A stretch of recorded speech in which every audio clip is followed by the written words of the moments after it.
Okay, everybody knows that we can ignore Herbert Spencer now because he was one of those social Darwinist, survival of the fittest guys who believe that the strong should triumph and the weak and the poor should be cast aside and eventually die.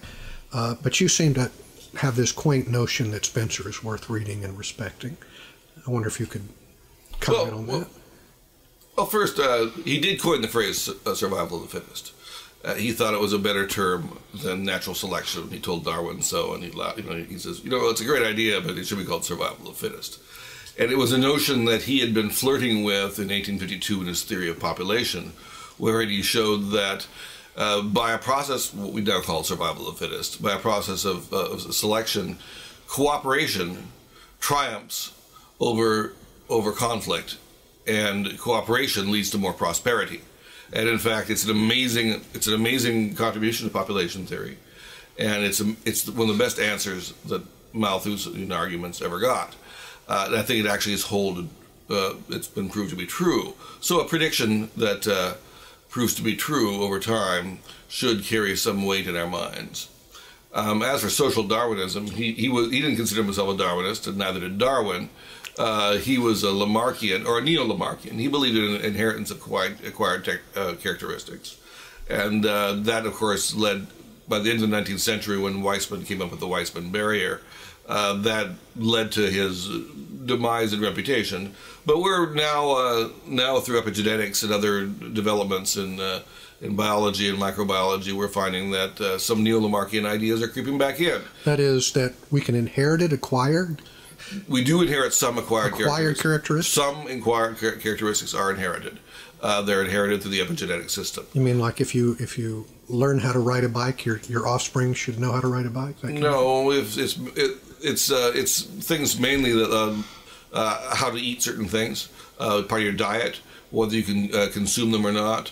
If somebody learns your diet seems to be a main trigger in epigenetics. So behavior reinforces certain genetic characteristics that can be passed on. Well, it also allows for gene expression, which is an amazing thing that we're just learning about. But you would define that as Lamarckian? Well, I would say that there's a Lamarckian component to it. And well, anyway, how does that justify Spencer's contention that the weak should die and be cast aside? Well, he didn't say that the weak should die.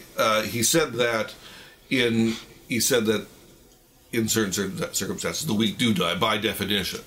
And they don't reproduce, and so they don't carry on they don't carry on whatever material they don't lead to the next generation, and so screw them. Don't try to help them. Well, that's not what he said.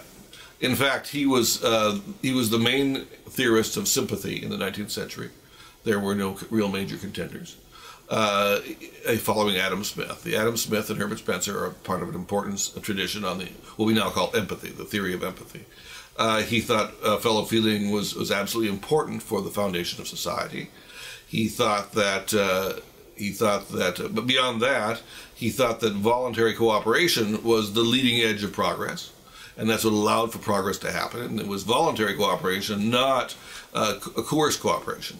And what he found at the end of his life is that many of the new people were all for coerced cooperation, because the voluntary cooperation that occurred in markets just didn't behave like they wanted to, even though they'd allowed for a vastly increased number of people eating vastly increased amounts of food and a wider variety of foods, engaging in a wider variety of activity. So he was also a theorist of diversity. Evolution, in fact, he felt is defined in part by an increase in diversity.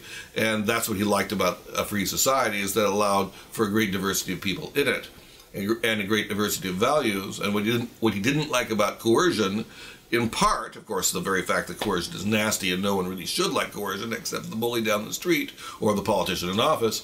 Except for those two kinds of people, criminals and politicians, we shouldn't really like coercion. But you repeat yourself. I do repeat myself, because it's an important point. And he was an enemy of coercion, and he thought that we should bring coercion down as a defensive element, because really what we want is to lots and lots of people helping each other in a variety of ways. One of them being through the market, but one of them also being helping each other through what you might call, say, gift giving. And he was also a theorist of that. One of the things he did as a moralist was to show that negative and positive beneficence were part of the structure of morality and absolutely important, and in fact devoted quite a bit more to benevolence than he did to justice in his principles of ethics. So to call him an uncaring person is actually to fly in the face of the evidence. Also, it's worth noting that many of the caring people who were anti-Spencerians of the day were imperialists, who wanted to spread the word of the British Empire or some other empire abroad, and thought, humanitarian wars were a good idea, and he was adamantly opposed to that because he knew good and well that warfare was hard to contain and was cruel at base.